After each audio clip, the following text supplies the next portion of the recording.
मैंने छोटे अब्बू से बात कर ली है, वो मुझे कभी मना नहीं करते। आप तो जानती ही है ना। हाँ बीजी, जब तक मैं मंजीत हूँ मरियम को कोई नहीं पहचान सकता। मेरी पहचान ही मेरी सबसे बड़ी स्ट्रेंथ है और मैं इसी के जरिए अपने अब्बू से मिलूंगी।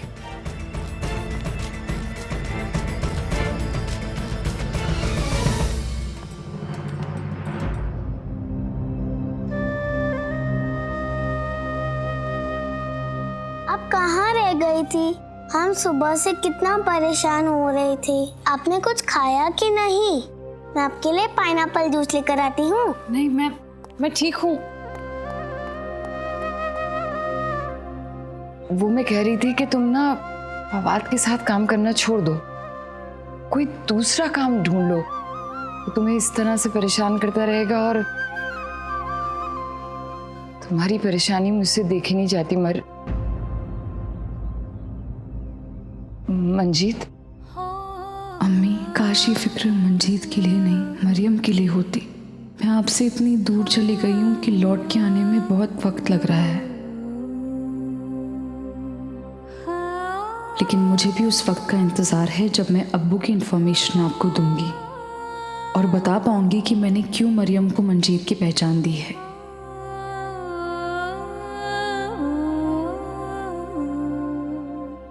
देखो, वो ना तुम्हें बेवजह के काम बताता रहेगा और फवाद ऐसा ही है, उसे कोई भी नहीं समझा सकता। आपके शौहर कहीं और रहते हैं क्या?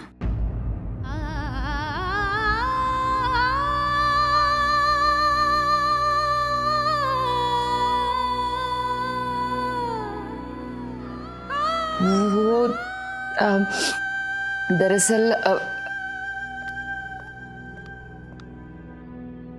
दरअसल बात यह है कि अब्बू मेरी छोटी बहन को लेने पाकिस्तान गए थे। फिर हमें पता चला कि वो टेररिस्ट बन चुके हैं। मैं नहीं जानती कि ये खबर कितनी सच है या नहीं, बस इतना जानती हूँ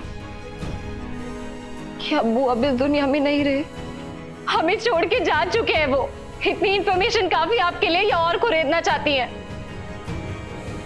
देखिए, हमें सिखाया जाता है कि मेहमानों की इज्जत की जाए। मैं आपकी बेइज्जती नहीं करना चाहती, इसलिए दोबारा इस बात का जिक्र मत करना। अम्मी चलिए। मेहर बेटा, अम्मी चलिए।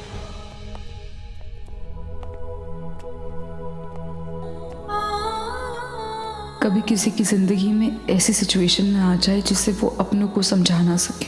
अम्मी, अब भी मैं अब्बू को तलाश करूंगी और वो यकीन जो आपको लोगों ने दिलाया है उसे गलत साबित करूंगी।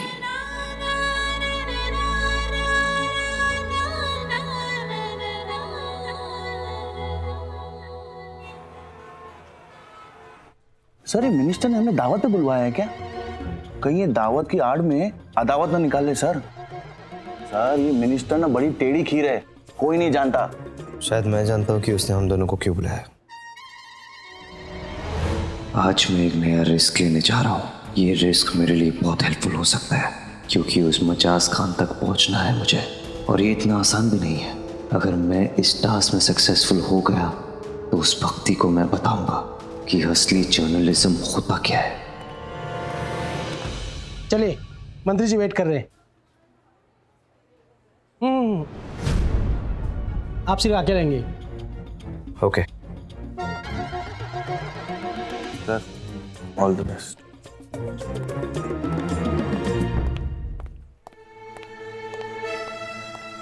और एक बात, इस मीटिंग की खबर इन दीवारों के बाहर नहीं जानी चाहिए।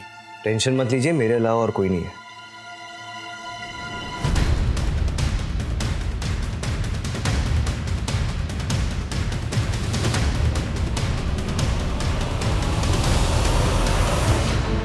तुम्हारे साथ तो नहीं आई हूँ, लेकिन तुम्हारे पीछे ज़रूर आई हूँ।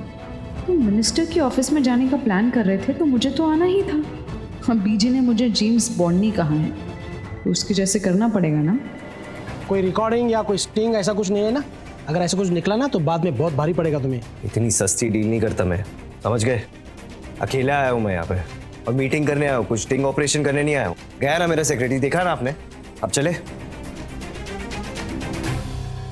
मेरे अब्बू तक पहुंचने का जरिया हो तुम फवाद, मैं तुम्हारा साथ कैसे छोड़ सकती हूँ?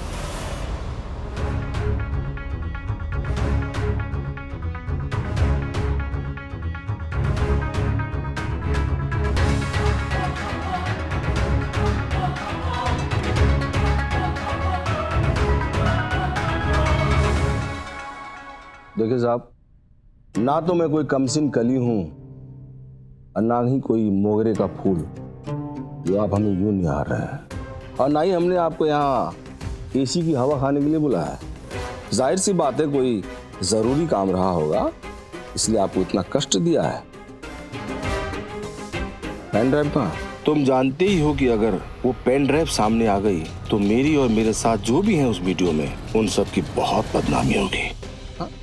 बेफिक्र रहिए, कीमत मिलेगी उसकी।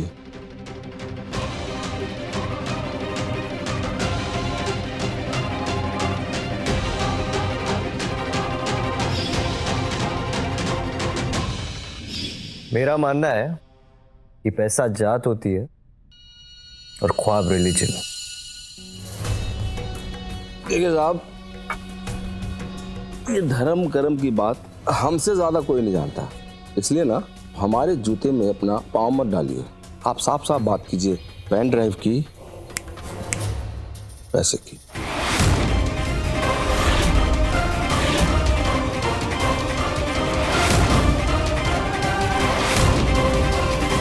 देखिए, हर ख्वाब की कीमत होती है और बिना कीमत के कुछ नहीं बिकता होती है, इसलिए अपना ख्वाब कितने में तौलोगे ये फटाफट बोल दो।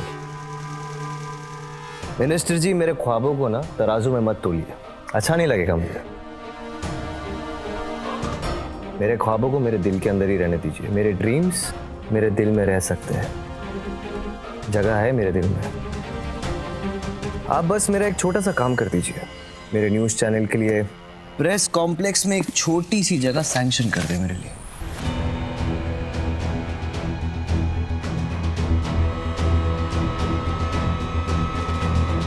ये भी सभी की तरह है, इससे और उम्मीद भी क्या कर सकते हैं।